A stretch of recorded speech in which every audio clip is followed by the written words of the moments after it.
Então, muito bem, irmãos, vamos abrir para a página 25 da nossa apostila. Vamos trabalhar no quarto distintivo dos batistas regulares, que é a pessoa e a obra do Espírito Santo, ou também chamada aí de pneumatologia.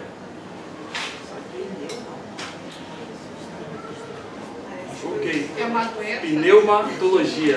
Não é doença, tá? Aí vamos até interessante, né? A gente conhece pneumonia, né? Por quê? Porque pneuma, no grego, quer dizer vento. Ou também é chamado de espírito, né? Espírito. Então, é conhecido como sopro. Então, quando a gente fala do pulmão, a gente fala das doenças pneumatológicas, né? Falando das doenças que estão referentes ao sistema respiratório, tá bom? Se é esse o nome, né? Se eu não errei. Mas pneuma é também considerado, né, o nome que descreve espírito, tá bom? Espírito, o sopro da vida, né? A vida. Então, pneumatologia é o estudo do Espírito Santo, sobre a pessoa e a obra do Espírito Santo, dentro da teologia, tá? Você vai ver outros pneumas aí em outras áreas, mas dentro da teologia, pneumatologia é a doutrina que estuda sobre o Espírito Santo. Então, irmãos, o conceito teológico aí hoje nós vamos tentar fazer aí 4 distintivos, porque os dois realmente têm relação entre si, que seria aí o Espírito Santo e dons carismáticos. Então nós temos ali o conceito teológico de pneumatologia, da pessoa e da vida pessoa e obra do Espírito Santo. Então, o Espírito Santo é a terceira pessoa da Trindade. Então, já falamos do primeiro distintivo, Bíblia, né? Claro. O segundo ali, que é a teologia pura, é o estudo de Deus, Deus Pai. Falamos sobre Deus Filho.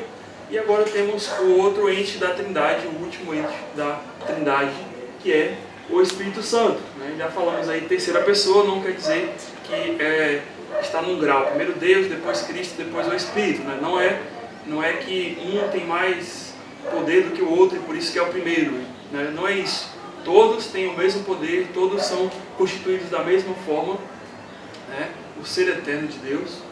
E é a terceira pessoa porque dentro das Escrituras nós notamos que a ação do Espírito, mais enfaticamente, claro, toda a Bíblia a gente vê a Trindade, mas mais enfaticamente nós temos agora, né? Após Cristo deixar este mundo, nós temos a descida do Consolador, a vinda do Consolador, que é o Espírito Santo, e que ele está atuando na igreja até hoje, né? Até o tempo de hoje, até quando chegar os tempos finais. Então, por isso que é a terceira pessoa, ele é o terceiro visto dentro da cronologia bíblica, né? De ações. Então, e portanto, né? Sendo a terceira pessoa da Trindade, possui todos os atributos de personalidade e divindade.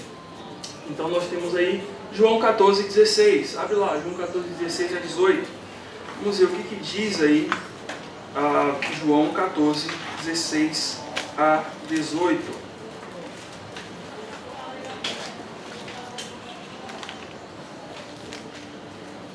Quem pode ler? João 14,16. Só leu o 16, tá bom? E eu rogarei ao Pai, e Ele vos dará outro Consolador, para que fique convosco para sempre. Muito bem, então nós temos aí interessante, né? É dito o outro Consolador, né? Então Cristo também, quando fala assim, olha, o Espírito Santo é que é o Consolador. Na verdade, Deus é o Consolador, né? Claro, uma função do Espírito Santo é ser o Consolador. Mas Cristo também é Consolador. Porque Ele falou, eu vos enviarei outro Consolador. Então, percebemos que se Cristo é o Consolador e Ele vai colocar um outro Consolador para estar, né, em nossos corações atuando, é porque esse outro Consolador também atua da mesma forma como Cristo. É Deus do mesmo modo como Cristo é. É Deus Consolador do mesmo modo como Cristo é. Tá bom? Então nós vemos que ele tem atributos e personalidades do próprio Deus, do Deus Filho, né, de Deus Pai. Deus também, o Deus Pai, é nosso Consolador também. Tá? Mas, em especial, hoje, né, o Espírito Santo atua como Consolador da igreja. Tá bom? Mas os três estão ali, sempre juntos. Então, nós temos também lá no capítulo 16, virando a sua folha aí, mais algumas folhinhas, capítulo 16, versos aí 8 a 11. 16, 8 a 11. O que esse Consolador iria fazer? Né? João 16, 8 a 11. E ele, quando ele vier, convencerá o mundo do pecado e da justiça e do juízo. Do pecado, porque não crê em mim. Da justiça, porque vou para meu Pai, e não me vereis mais. E do juízo, porque já o príncipe deste mundo está julgado. Ainda tenho muitos que vos dizer, mas vós não podeis suportar agora. Mas quando vier aquele Espírito de verdade, ele vos guiará em toda a verdade, porque não falará de si mesmo, mas dirá tudo o que tiver ouvido e vos anunciará o que há de vir. Ele me glorificará, porque há de receber o que é meu, e vou há de anunciar tudo quanto o Pai tem meu. Por isso vos disse que há de receber do que é meu, e vou há de anunciar. Ok, perfeito, irmão. Obrigado. Aqui nós percebemos o quê? Algo interessante também, não sei se você notou, né? O papel do Espírito Santo é convencer do pecado, da justiça e do juízo. Isso aqui é uma prova de que o Espírito Santo é Deus. Porque só quem tem poder para converter corações, quem é? É Deus. Deus. Mas é a função do Espírito Santo converter. Então a gente percebe, a gente entende que no contexto geral, o Espírito Santo ele é Deus nesse sentido, porque ele também, como Deus Pai, Deus Filho, né, todos os entes, eles convertem o coração do homem. Eles trazem o homem a reconhecer que estão em pecado, do juízo de Deus, da pena que esse homem ele vai ter se não se converter a ele, se não se voltar para ele. Então a gente percebe exatamente isso. E também no versículo 13, a gente percebe que o Espírito de verdade nos guiará a toda a verdade, porque não falará de si mesmo, mas dirá tudo o que tiver ouvido e vos anunciará as coisas que hão de vir. Então nós percebemos que o próprio Espírito Santo ele também tem essa função de falar profecias, né, ou digamos assim, ou que ele iria revelar ao longo ali dessa trajetória, enquanto a igreja estava crescendo e se tornando madura, de que ele havia de falar aquilo que iria acontecer. Então esse Espírito Santo ele tem também uma característica que é chamada de onisciência. Ele sabe o que vai acontecer, né? Ele vai falar sim aquilo que é a verdade, ele guiará em toda a verdade, porquanto não falará por si mesmo, mas dirá tudo o que tiver ouvido e vos anunciará as coisas que hão de vir. Então nós vemos como o Espírito Santo também prefigura a pessoa de Deus, é a pessoa de Deus, bom? Desse Deus trino. Então, vocês possam ter uma noção. E também nós temos aí Atos 5, 3 a 4, e 1 Coríntios 2, 10, né? Até são versículos aí, se alguém puder ler, pode abrir um em Atos 5, 3 e 4, e um outro irmão em 1 Coríntios 2, 10, o outro irmão em 1 Coríntios 12, 11,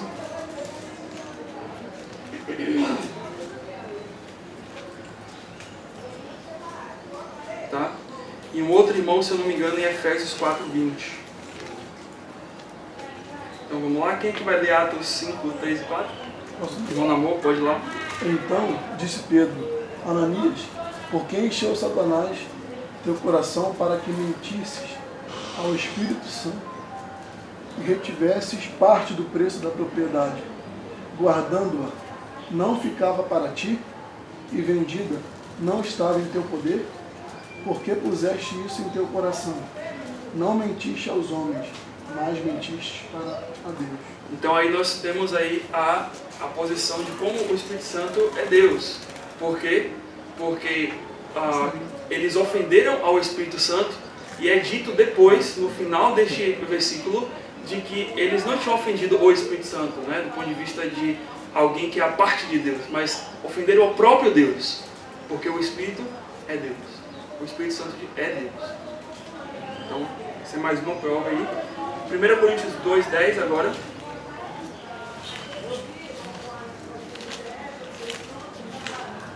Mas Deus nos revelou pelo Espírito, porque o Espírito a todas as coisas perscruta, até mesmo as profundezas de Deus. Bem, então aí nós temos a onisciência, né?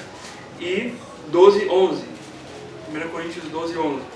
Porque em que tendes princípios inferiores às demais igrejas, se não este fato de não vos ter sido pesado. Perdoai-me esta injustiça. 1 Coríntios 12:11. Achei errado. Minha segunda Coríntios também. 1 Coríntios 12:1. Pois em um só Espírito todos nós fomos batizados em um corpo, que é judeu, que é grego, que é escravo, que é livre, e a todos nós foi dado beber em um só Espírito. Então a gente nota aí que o Espírito ele é fonte de vida também. Quem falou que era vida? E o Espírito fala que é vida também? Então, é o mesmo Deus, né? Deus Pai, Filho e Espírito Santo. Então ele é que cuida, né? Que te dá a vida, né? De regenerar. E Efésios 4:30, tá? Não é 4:20 não. Talvez na sua apostila vai estar 4:0, tá bom? Mas é 4:30. E não esqueçais do Espírito de Deus, do qual fostes selados para o dia da redenção. Muito bem, então o Espírito Santo, assim como Deus, né?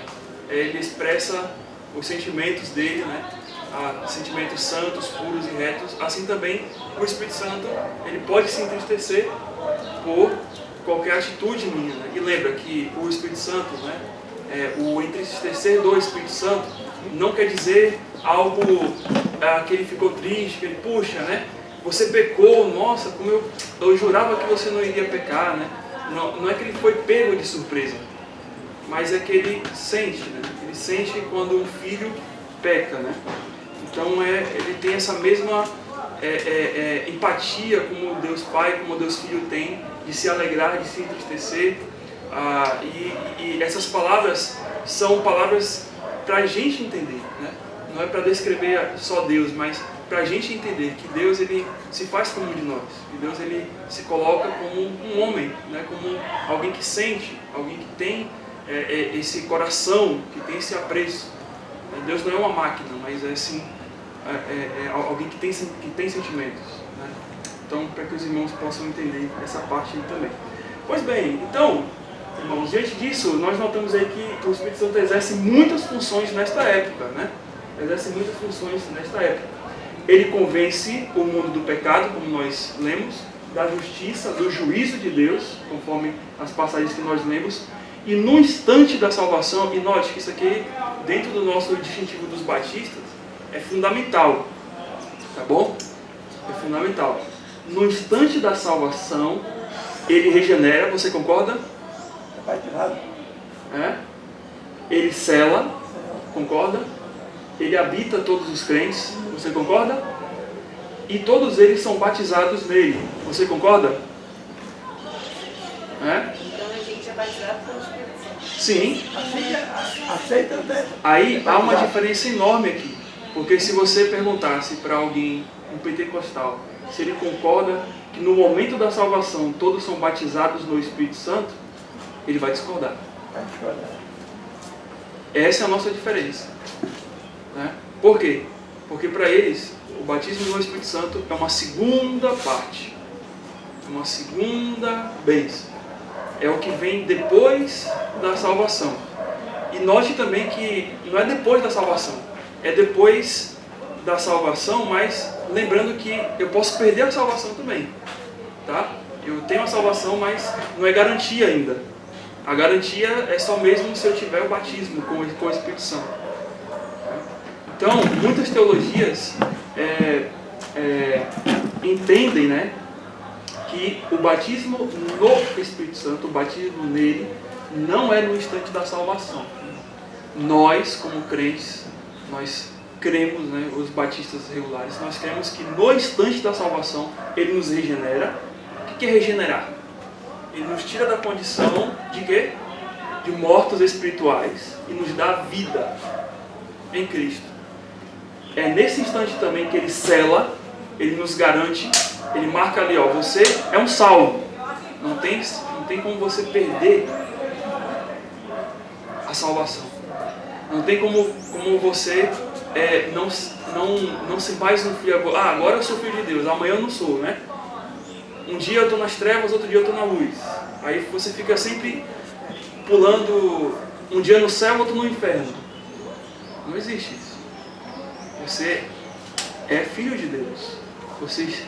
É garantido que você vai para a glória por causa dos méritos de Cristo. Se não me engano, é João 10 que fala que os organismos servem e tal, e que anjo nunca arrebatarão da Sim, sim, João 10.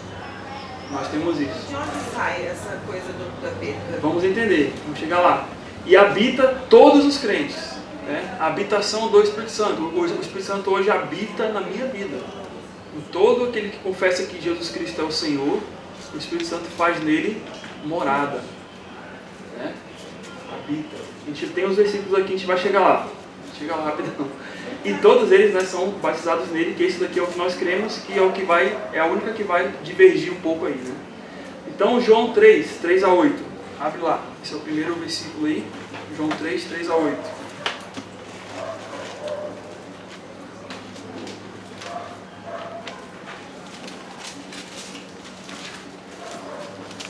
O Evangelho de João 3 a 8 vai dizer assim: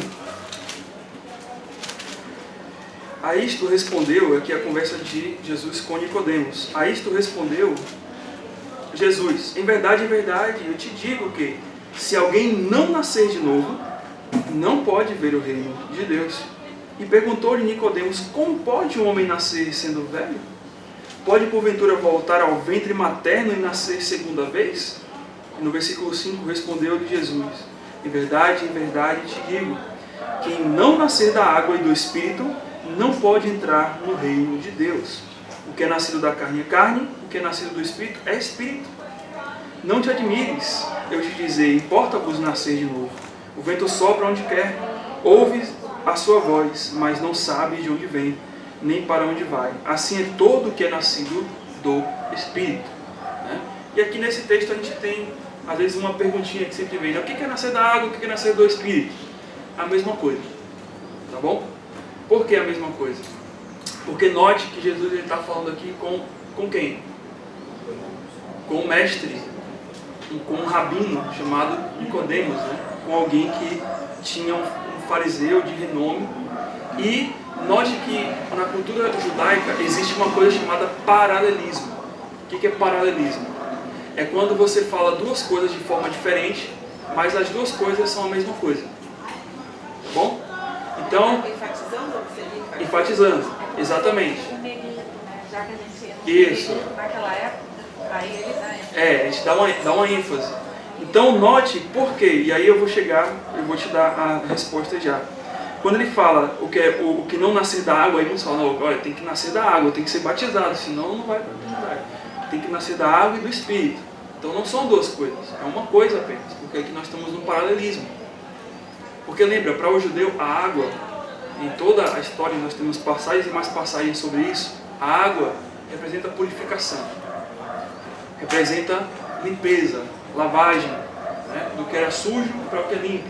Jesus Cristo falou, olha, né, até no capítulo 4, o Senhor Jesus ele falou, olha, para a mulher samaritana, se você soubesse quem está falando contigo, você me pediria água e eu te daria água da vida. A água que não é a ideia de matar a sede, a gente pode pensar ali, mas a água que podia purificar dos pecados, que vem do Espírito Santo. Em Tito 3, capítulo 5, é dito que nós fomos lavados, né, nós fomos salvos e transformados pelo lavar regenerador do Espírito. Então a associação de água e Espírito, né, está muito ligado à purificação. O Espírito é que purifica, o Espírito é que limpa, é que lava, né, é que convence, como a gente falou, é que converte os corações. Então, quando é dito aqui, note, né, que no versículo 5 ele fala assim, ó, quem não nascer da água e do Espírito não pode entrar no reino de Deus.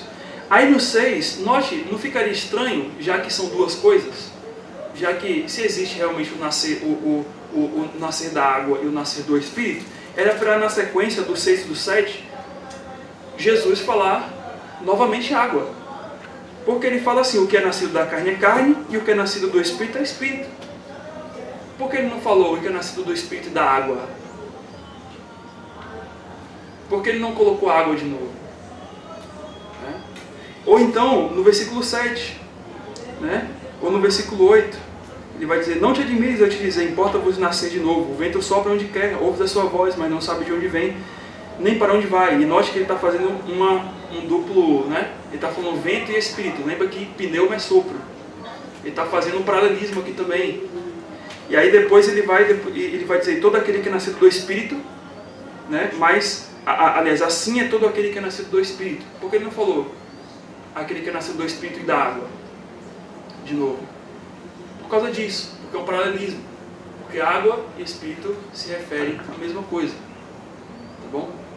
É pelo Espírito que nós somos lavados. Né? Tito 3,5. Depois, se alguém puder ler aí, Tito 3,5, tem lá isso daí. Pelo lavar regenerador do Espírito. Mas não tem uma passagem que Jesus fala que ele está falando de outra água? Acho que até da mulher samaritana João água, 4. porque ela pensou que era água de verdade. É porque ela foi falou, pegar não, a Isso. outra, ela estava a conversa literal, depois que virou Isso, a cara. chave para ela. Isso, exatamente. E depois ela entende, né, que ele é o Messias. Né? Dá mais na frente. Né? Pode ler. Não por obras de justiça praticada por nós, mas segundo a sua misericórdia, ele nos salvou mediante o lavar regenerador e renovador do Espírito Santo. Muito bem. Tá? Então, só para vocês entenderem que o Espírito e a água estão vinculados aí. Beleza? Então não são duas coisas aqui, mas é uma coisa apenas.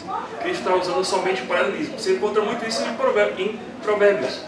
Você lê uma frase assim e a outra frase igual, só que com outro, de uma outra forma, né? Para vocês saberem. Então, João 16, 12 a 15, até nós já chegamos a ler, né, João 16, que fala sobre a questão aí, uma outra função do Espírito Santo. João 16, 12 a 15. Tenho ainda muito a vos dizer, não podeis suportar. Quando vier o Espírito Santo, de verdade, ele vos guiará em toda a verdade, né? Já falei isso daí. E ele vai falar, no 14, ele me glorificará, porque há de receber tudo que é meu e vou há de anunciar, né? As coisas que viriam, né? Tudo quanto o Pai tem é meu, e por isso é que eu vos disse que há de receber do que é meu, vou há de anunciar. Um pouco mais e não me vereis outra vez. Um pouco e não mais me vereis. Outra vez um pouco e ver-me-eis. Né? Então ele está falando sobre o retorno dele aqui também. Então só para a gente poder passar algumas passagens aí que fala sobre a questão da vinda do Espírito Santo. Né?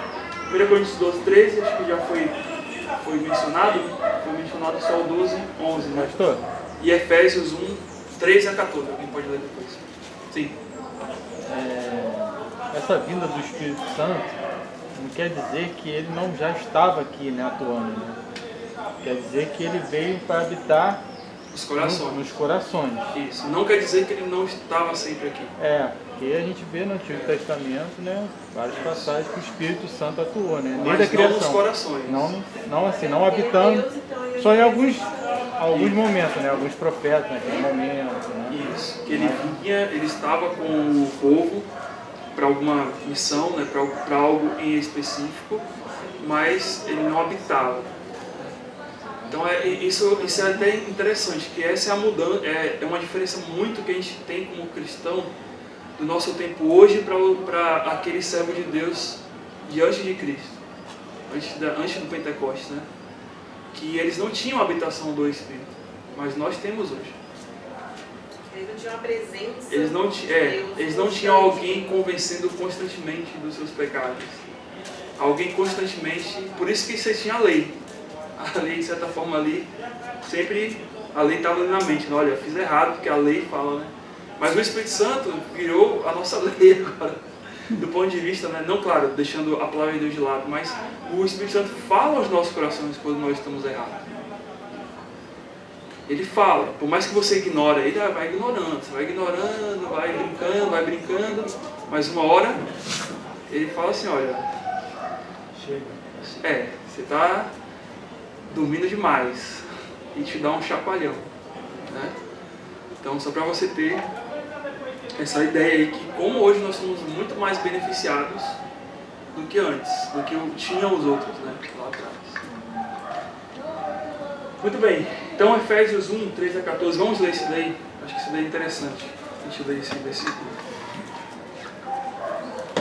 Efésios 1, 3 a 14.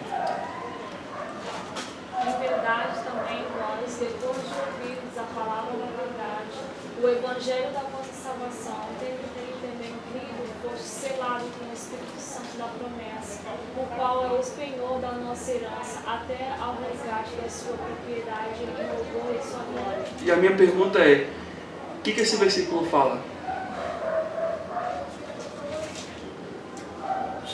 Vai lendo aí, vamos lendo. E quem também vós, ou seja, vocês aí, ó, depois de ouvirdes a palavra da verdade, lembra aquele dia lá que você ouviu o Evangelho? E esse Evangelho, né, o Evangelho da vossa salvação, e tende nele crido, naquele dia em que você ouviu o Evangelho, e você creu no Evangelho, naquele momento ali você foi o quê? Selado Com o Santo Espírito da promessa. O qual é o quê? Penhor. O que é penhor? A garantia. O que nos dá a garantia que nós somos salvos é que o Espírito prometeu, pelo selamento dele, de que nós somos salvos. Aí ele fala o quê? Até o dia o quê? Até o resgate da sua propriedade. Quando é que isso vai acontecer? Quando seremos levados ao céu. Em louvor da sua glória. A minha pergunta é, tem como você olhar para um versículo desse e falar assim, olha, há perca de salvação? É um versículo claro esse? Sim. Há perca de salvação então? Não. Porque nós fomos selados pelo Espírito Santo até o dia do nosso resgate. Até o dia em que Cristo voltar e nos levar para estar junto com Ele. Ali vai ser o fim da nossa fé. Ali também vai ser o fim desse penhor. Porque não, a gente não vai precisar mais de nenhuma garantia. Porque a promessa já foi completa, já foi concluída. Nós estamos lá na glória. Mas até o momento em que o Espírito Santo habita no nosso coração, quando você, toda vez que você, poxa, realmente, como o Espírito Santo falou comigo, como o Espírito Santo está me dirigindo, lembre que essa é a promessa de que ele selou. Ele selou a sua vida a um ponto em que você só vai, né, lá no céu que você vai receber essa promessa bendita. Então toda vez que o Espírito Santo falar no seu coração, né, através da palavra, através de alguma conduta sua que você andou ali, você, poxa, realmente o Espírito Santo falou que como eu estou errado, isso daí é uma garantia da promessa de Deus de que você é salvo. Quando uma pessoa empenha uma joia, é a garantia. É a garantia, né? O penhor. O penhor, de que você né, de que ele vai, no momento certo, depois vai resgatar, vai retirar dali. Muito bem. Muito bem, então são versículos, irmãos, bem marcantes aí, tá? Finalmente, ele guia os crentes e os ensina a andar nos caminhos de justiça e santidade. Já lemos João 16, né, de acordo com a Bíblia, né, claro. Tem Romanos 8, 12 a 15. Alguém pode abrir lá em Romanos 8, 12 a 15. Alguém, aqui, Gálatas 5, 16 e 23, eu não vou abrir lá, por quê? Porque eu creio que vocês já sabem de qual, né? O que diz lá Gálatas 5, 16 a 23? Eu nem vou falar, isso aí não pode falar. O que diz Gálatas 5? É o fruto, né, do Espírito. O fruto do Espírito, né? Então eu nem vou perguntar, né? Olha, eu não quero ter surpresas de que tem alguém que não sabe. Estou vendo alguns sorrisos aí, pastor, eu não sei. Pois é, ó, tipo, passou quase 6 meses estudando o fruto do Espírito, todo dia falando Gálatas 5, Gálatas 5, Gálatas 5. Olha, irmão, vamos lá. E alguém abre lá em 1 João 2, 20 e 27. Então só vamos ler Romanos 8, 12 a 15 e 1 João 2, 20 e 27, tá bom? Então Romanos 8, 12 a 15. Assim, pois, irmãos, somos devedores, não a carne, como se constrangidos a viver segundo a carne. Porque se viveste segundo a carne, caminhais para a morte. Mas se pelo Espírito modificar os feitos do corpo, certamente vivereis. Pois todos os que são guiados pelo Espírito de Deus são filhos de Deus.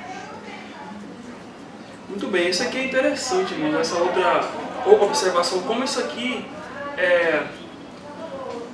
também nos mostra como nós estamos, como não perdemos a nossa salvação e o Espírito que nos garante também.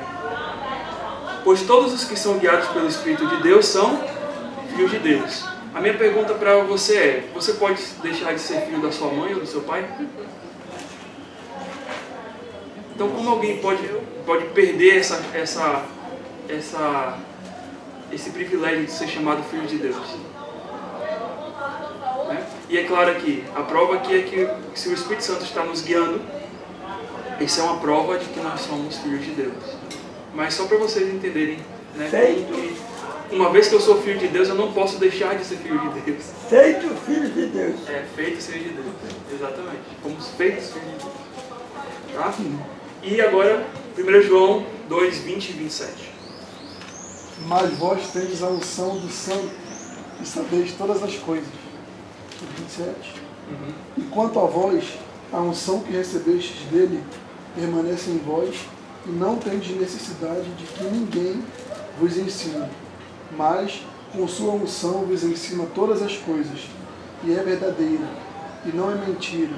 Assim também permanecei nele, segundo ela vos ensinou. Muito bem. Então, nós temos a unção do Espírito, né? Que não é algo plus. Não é assim, olha, realmente, eu sou salvo, mas não tenho a unção do Espírito. Não. Todo cristão salvo em Cristo tem a unção do Espírito. Né? É marcado pelo Espírito Santo. E o Espírito Santo que nos capacita a entender a palavra. Não quer dizer aqui que, tipo assim, então não vamos estudar que o Espírito Santo vai falar tudo, né? Mas até a gente tem essa ideia, né? Até olhando até para Pedro, quando Pedro fala, né? Que, olha, deixa que o Espírito Santo vai falar, né? A gente não vai precisar estudar. Não é isso, tá bom? A questão ali é que Pedro estava numa situação de quê? De perigo, né? Ele estava em frente às autoridades, ele estava ali em frente aos líderes lá, e era uma chance dele testemunhar. E ele cria que o Espírito Santo iria usar as capacidades, né, que Pedro já tinha, o conhecimento que Pedro já tinha, para poder testemunhar, né, de Cristo. Tá bom? Não quer dizer que você não vai precisar estudar nada e na hora o Espírito Santo vai falar tudo para você. Não é isso. Porque senão, então, por que Pedro fez a primeira carta de Pedro e a segunda carta? Dando instrução. Né? Por quê? Porque os outros apóstolos também... Porque Paulo falou, olha, estuda as Escrituras, né? Porque ela é útil para ensino. Ela é útil para... Não, é só Paulo falar, olha, busca o Espírito. O Espírito vai te dizer tudo. gente não tem nada disso na Bíblia. O que a gente tem é, volte para a palavra, volte para a palavra, volte para a palavra. O que tem de igreja hoje que foi aberta, porque esse negócio de, eu ouvi o Espírito, ouviu, o Espírito de Satanás. Mas o Espírito de Deus, que está aqui, ó, não ouviu. E eu falo isso, irmãos, pedindo para vocês terem muito, mas muito cuidado.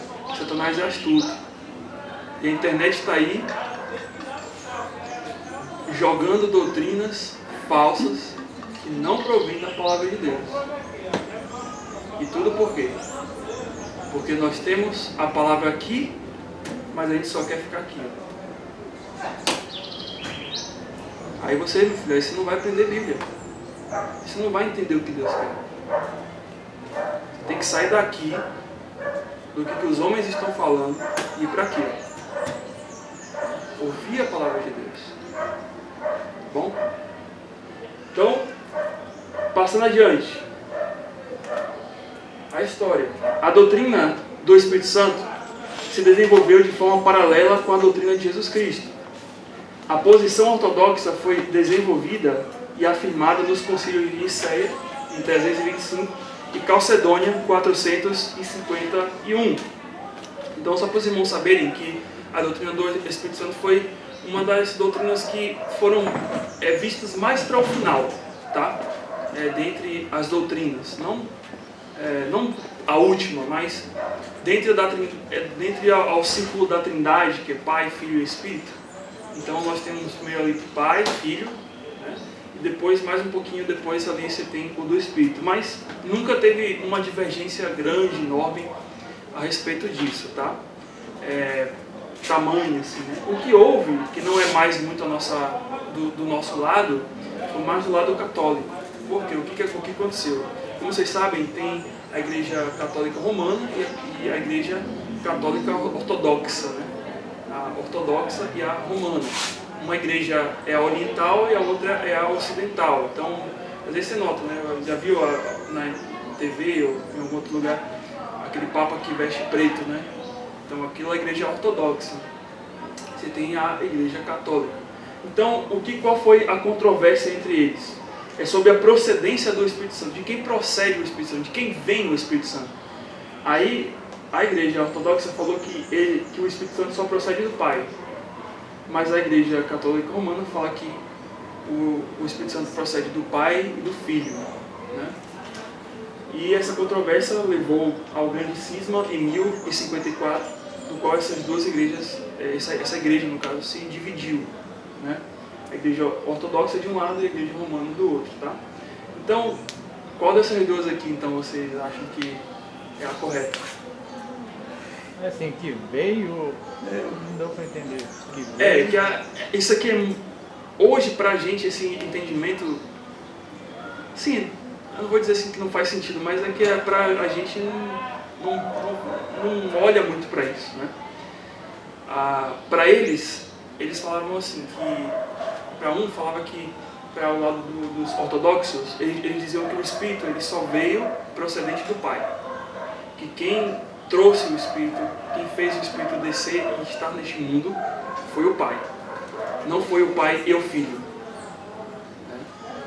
Então é uma coisa bem teológica, tá? Enquanto o outro lado fala não, que o Espírito ele procede, ele vem através do Pai e através do Filho, que foi o Pai e o Filho que mandou o Espírito para a Terra, que enviou o Espírito para nós, para habitar em nossos corações. Enquanto um lado falava que só foi o Pai. Então essa foi o grande cisma por causa disso, né? Mas qual é a nossa posição entre essas duas? Porque a gente crê em uma dessas coisas aí, o Pai e o Filho, exatamente. E não é em relação a se eles são um, é em relação a como o Espírito chegou a habitar em nossos corações. Se foi através do Pai que o enviou, ou do Pai e do Filho que juntos enviaram, só isso. Aí teve um racha por causa disso. É algo muito teológico, tá? Mas não tem muita finalidade prática para nossa vida, então, assim, mais só para poder entender, né? Mas sim tem. Mas se fosse só do Pai, se fosse só do Filho, Ou pai e filho? Eles não são Deus? Eles não são, Fala alguma coisa, Valéria? Na primeira questão aí deles acreditar só na parte do pai, isso quer dizer que então eles tratam como indivíduos separados. O pai e o Espírito Santo não estão iguais. Sim, são separados, são entes separados, mas são Deus. É Deus, no caso. É Deus. É Deus. No caso aqui não é nem muito com a questão de que o Espírito não é Deus, mas é mais de como o Espírito chegou a habitar em nosso coração. Acho que eles pegaram uma coisa e focaram demais em algo não muito... Deve focar na ação do Entendeu? Espírito Santo. Mas é porque isso fazia parte do credo deles, né? Então aí, na hora de eles montarem o credo, ele falou assim, ó, aí um falou, não, é só o do Pai que prossegue o Espírito Santo. Aí o outro falou, não, é do Pai e do Filho. Mas os dois seguem o Papa? Não. Ambos têm papas diferentes, tem... E claro, e no fundo, isso não foi o principal motivo, foi um dos motivos. A cláusula filioque, que ele é chamado, esse problema que a gente está falando aqui, né? É chamado de a cláusula filioque. Mas teve outros motivos também que geraram problemas, tá bom? Mas só para vocês entenderem que, para o nosso lado, não teve muitas discussões, problemas em relação a isso. Então, mesmo para o lado deles. E aí, o versículo que é mais claro para mim com relação a isso é João 15, 26. Tá? Aí vocês vão saber aí, entender que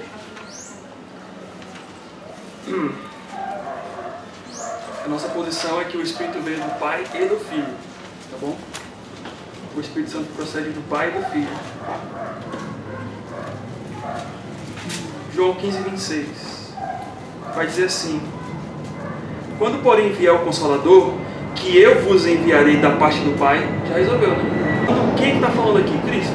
Quando vier o Consolador, que vos enviarei, é Cristo que envia, então o Espírito procede do Filho, da parte do Pai. Então, são os dois, o Pai e o Filho que enviam o Espírito, né? Ou o Filho envia o Espírito que procede, ou que é da parte do Pai, também.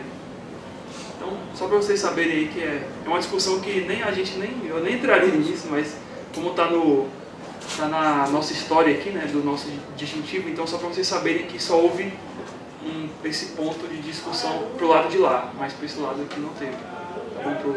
Pro lado dos que eles chamam de protestantes não teve nada disso.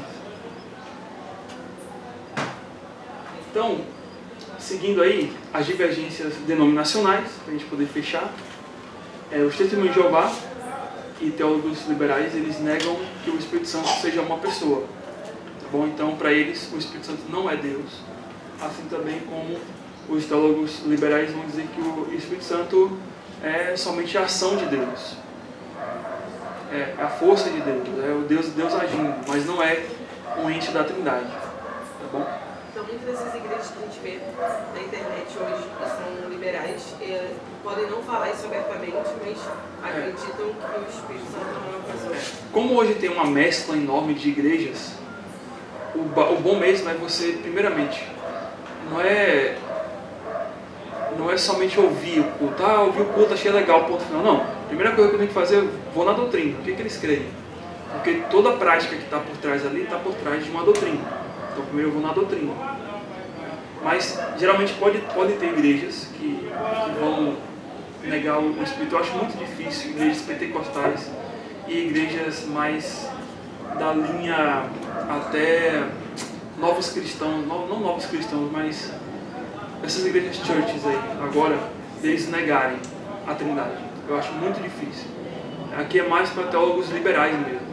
É uma teologia que ainda tem, mas que já passou um pouco. Eles não colocam o Espírito Santo. Isso, essa é uma boa palavra, que não tem tanta força. Mas todas as igrejas mais da linha pentecostal, de outras linhas neopentecostais, ou até mesmo essas novas igrejas aí, churches, né, igrejas pretas, né, igrejas coloridas, todas elas aí vão ainda crer que o Espírito Santo é Deus também. Só essa daqui com certeza não. E os pentecostais e os neopentecostais, na prática, elevam o Espírito Santo acima do Senhor Jesus Cristo. Dão ênfase mais, né, no Espírito Santo. Não muito em Deus Pai, em Deus Filho, mas no Espírito Santo, na ação do Espírito Santo. E eles têm que dar essa ênfase por causa da teologia deles. A teologia deles é uma teologia que enfatiza o Espírito Santo, né? A ação do Espírito Santo, o poder do Espírito Santo. Mas isso não quer dizer que as igrejas que não dão ênfase negam a ação, só que vai ter uma grande diferença, né? Porque para eles, algumas coisas o Espírito Santo faz hoje, atua hoje, como atuava na igreja primitiva, mas para nós tem algumas coisas que na igreja primitiva existia naquele momento, mas que para nós não existe hoje, que é o que nós vamos ver no próximo agora, né? O quinto distintivo é o distintivo dos dons carismáticos, tá? Que tem tudo a ver com a questão do Espírito Santo. E por que dons carismáticos? O que é dom, primeiramente? Dom é um presente. Então, guarde isso daí bem na sua mente. Um dom é um presente. Você compra um presente? Você busca um presente?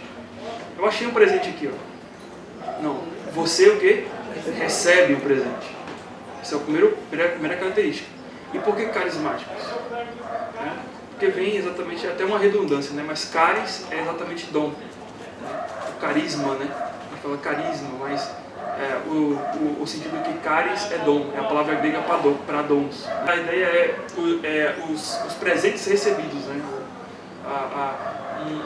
Não um atributo, mas uma capacidade dada por Deus, seria isso, quando fala de dons carismáticos.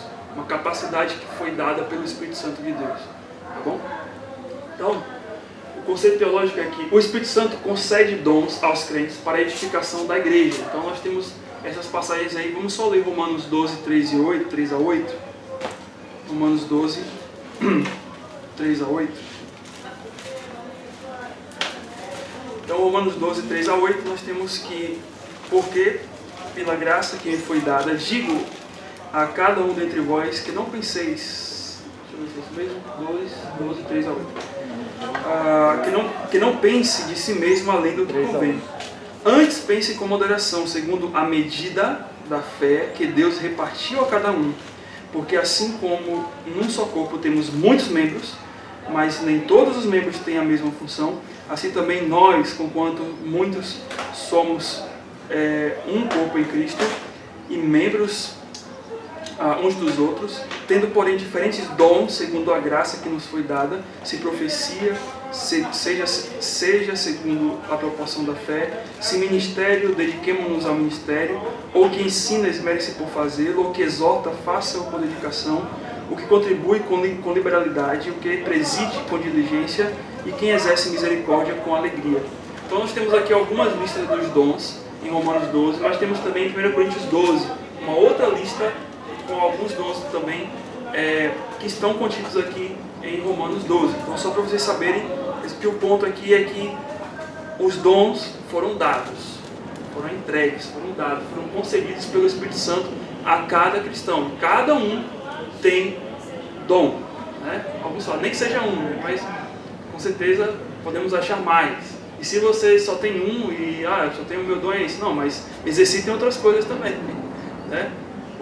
Usa suas capacitações humanas para isso, mas lembra que o dom vem do Espírito.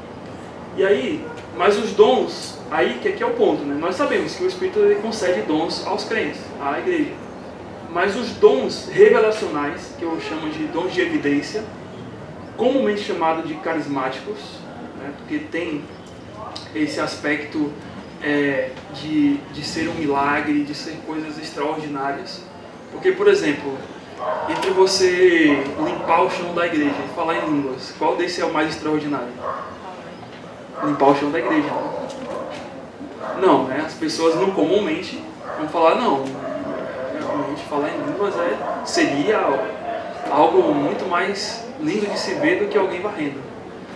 Então o que a gente tem que ter, a admissão é que no início da igreja, alguns dons foram exercidos de uma forma em que eram como milagres, como coisas impressionantes, como coisas que realmente chamavam a atenção.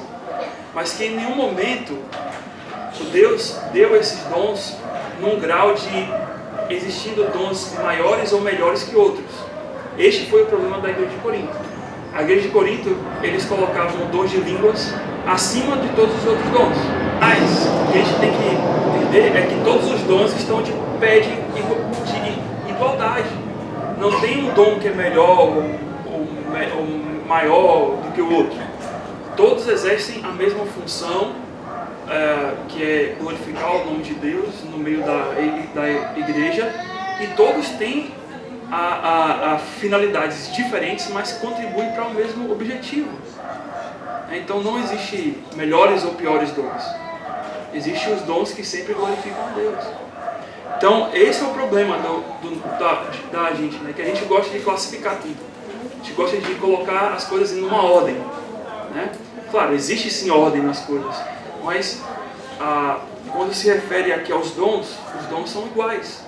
Mas essa questão de evidência é questão do orgulho mesmo, é aparecer, é minotário. Que é o que aconteceu em 1 Coríntios, né? Nós temos isso aí. Pastor, pode falar. O apóstolo Paulo, ele não deu assim mais, assim, falou que era melhor o dom de profecias que o dom de línguas, ele não deu uma ênfase maior. Isso, mas ele deu no contexto do problema que estava em Corinto, que é o que eles não estavam dando ênfase. Né? Então ele não dá assim, olha, o melhor é esse do que aquele. Né? Ele até fala, prefiro falar 5 palavras, né, na minha língua do que... Então, mas ele está falando ali mais no contexto do que estava acontecendo em Coríntios, que eles estavam supervalorizando tanto o dom de línguas que estavam esquecendo outros dons. Então ele fala, olha, por isso que você tem que valorizar também esse, né?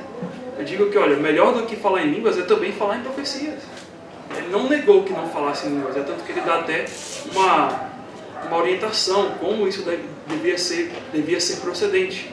Que quando falassem um após o outro, com ordem e com decência. Né? E vai dizer também com ordem e com decência, né? E que haja intérprete, né? Acontece isso daí hoje, gente. Então, como isso é dom de Espírito? Né? Como isso vem do Espírito? Esse de hoje, tá? Esse de hoje. Então, só para vocês terem uma dimensão. Então, vamos lá. Vamos chegar onde eu quero chegar. Esses dons revelacionais, eles comumente foram chamados de carismáticos, mas eles se limitaram ao tempo apostólico. Entre estes estão os dons de falar em outras línguas, o dom de profecia, o dom de operar milagres, o dom de curas. Estes dons serviram tanto para revelar a vontade, note, esse é o alvo, revelar a vontade de Deus para a igreja enquanto o Novo Testamento estava sendo escrito, quanto para autenticar os verdadeiros mensageiros de Deus. Então, essa era a função desses tipos de dons no tempo da igreja. Porque, por exemplo, se tivesse o dom de profecias até hoje, então a Bíblia não terminava em Apocalipse. Então, para que realmente termos a Bíblia? Porque lembra que a profecia naquela época não era profecia assim, olha, eu profetizo aí, né? Deus deu aqui que você vai ficar bem. Mas era uma profecia no âmbito do aspecto geral. E no fundo, irmãos, quando nós lemos em Apocalipse o fim de todas as coisas, a gente precisa de mais alguma coisa para saber o que vai acontecer no final?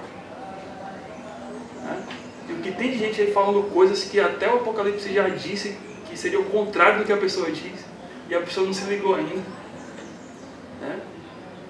Então a gente tem que ter muita atenção a isso. Então foi usado naquele momento, a gente vai entender como é que isso chegou, para autenticar os verdadeiros mensageiros de Deus enquanto a palavra de Deus estava sendo escrita, finalizada ali no Novo Testamento. Então, João 5:30 a 37.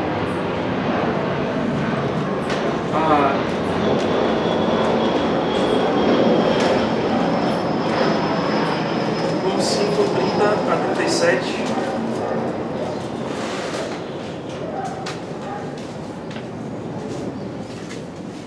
Eu nada posso fazer de mim mesmo, na forma porque ouço e julgo. O meu juízo é justo, porque não procuro a minha própria vontade, e sim a daquele que me enviou. Se eu testifico a respeito de mim mesmo, o testemunho não é verdadeiro. Outro é que testifica a meu respeito. E sei que é verdadeiro o testemunho que ele dá de mim. Mandaste mensageiros a João e ele deu testemunho da verdade.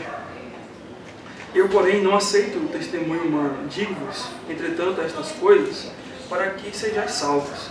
Ele era a lâmpada que ardia e alumiava. E vós quisestes, por algum tempo, alegrar-vos com a sua luz.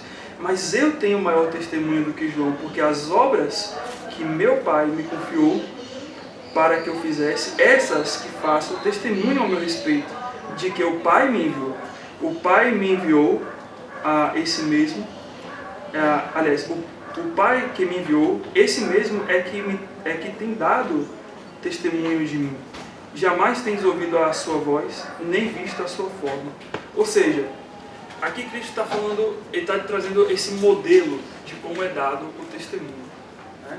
De que Cristo ele estava dando o testemunho de salvação, de que ele era o Salvador, ele era o Senhor, mas isso era acompanhado por sinais, que eram os milagres que Cristo estava fazendo.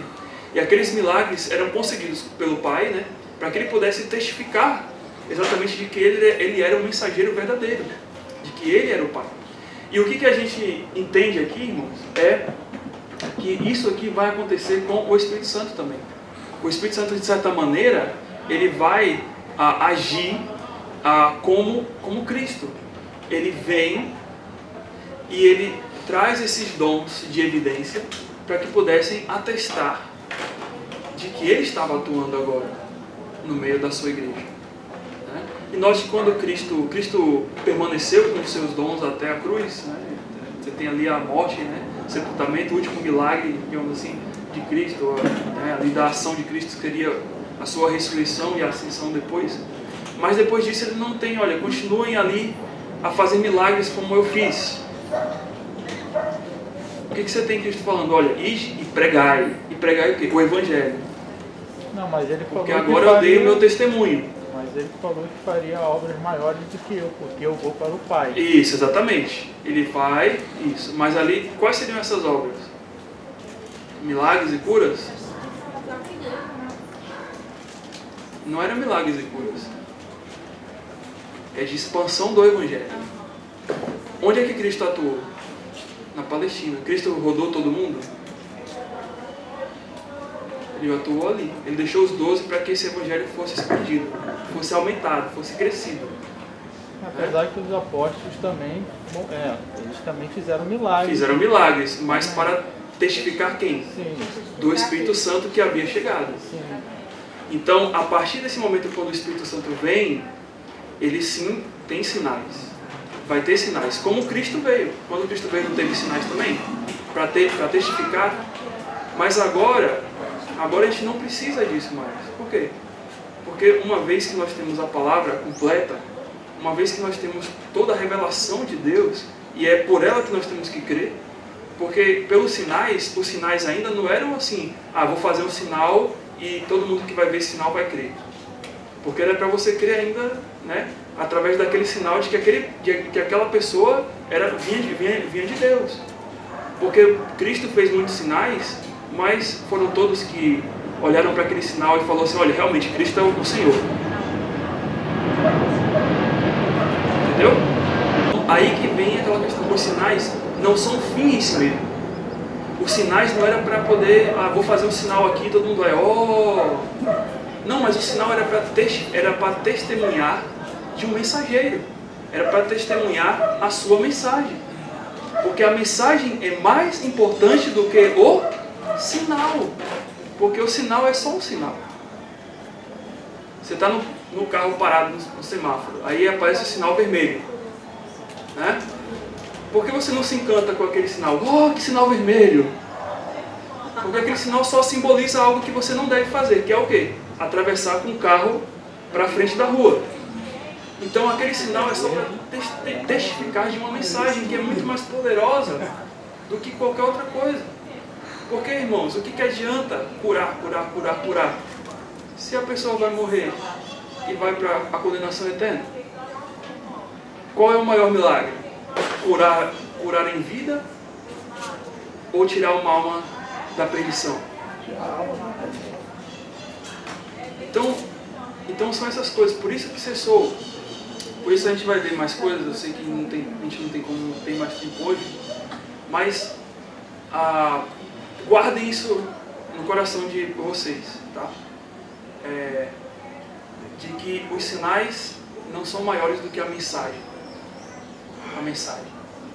O Evangelho é maior do que tudo. Por quê? Porque senão a gente vai viver como Coríntios. A gente só vai viver de sinal. Eu quero sinal. Para quê? Para me orgulhar, para poder dizer que ele aqui, ele é salvo porque ele fala, aí que ele não é salvo, aí que ele está em pecado ainda, porque não falou porque ele está em pecado. Aí você vai ficar rodando nisso, toda hora, rodando nisso. Sendo que o Evangelho, ele é tão claro. Sendo que o Evangelho, a mensagem é muito mais poderosa do que isso tudo. Eu não nego que Deus pode fazer milagres hoje, sim. Mas não como o pessoal está fazendo por aí, né? Parece que vira o Deus da lâmpada, né? O gênio da lâmpada. É o gênio, isso, E você nota que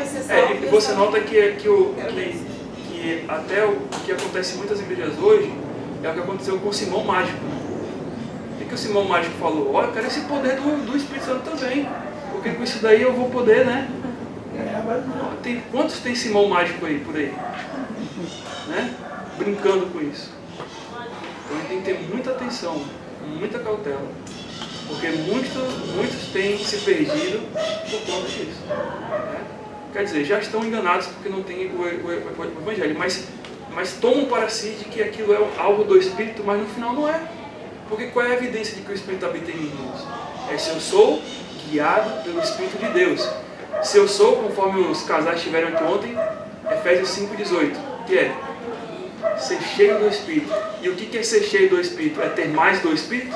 Não, é o Espírito ter mais de mim. É cada dia mais o Mateus morrendo e cada dia mais o Espírito dominando o meu controle, o controle das minhas ações, das minhas atitudes como um cristão. Isso é ser cheio do Espírito. Mas a gente vai abordar mais aí, que tem mais coisas, e a gente vai entender o porquê que nós temos isso hoje, tá? Porque esse movimento mais dessas igrejas que falam sobre dons de línguas, ele não nasceu lá há 4, 5 séculos não, tá? O pessoal dá uma ênfase enorme nisso, mas não nasceu há 4, 5 séculos não. Não foi em 1600 ou não. Sabe quando foi? Foi há 1, 2 séculos passados. Em 1900 e pouquinho, 1915, 1914, você tem esse, não voltar, mas eles falam voltar, né? Mas você tem essa ênfase tamanha em experiências. Porque esse foi o ponto. O ponto foi, a gente não quer só a palavra, mas a gente quer ter experiência. Vamos ter experiência. Eu quero ver, eu quero ser Tomé agora. Quero ver para quê? Então, porque vistes creste, Tomé. Então, porque vistes creste, Tomé. Bem-aventurados que não viram e creram, Tomé. Tá? Então, os sinais têm o seu valor, mas os sinais não é a mensagem. A mensagem é o principal. Vamos orar ao Senhor. Senhor Deus, nós agradecemos pela Tua palavra. Agradecemos, Senhor, porque o Senhor é o Deus Pai, Deus Filho, Deus Espírito, e nos revelou de tamanha forma a ação do Teu poder, Senhor. Como Criador, como Resgatador, como nosso Consolador, como o Espírito que habita em nós, que nos convence do pecado, da justiça e do juízo. Nos ajuda, Senhor, nos ajuda pela sabedoria que vem do Teu Espírito, que nos capacita a compreender a Tua palavra, porque ela é a verdade, ela é a base, ela é a estrutura da nossa vida, do que precisamos e como agir em nosso viver. Nos ajuda, trabalha em nossas vidas e que o Senhor possa nos dar compreensão mais sobre esse assunto. No nome de Cristo. Amém. Então não deu para poder terminar esse distintivo. Mas vamos terminar na próxima semana. Bom?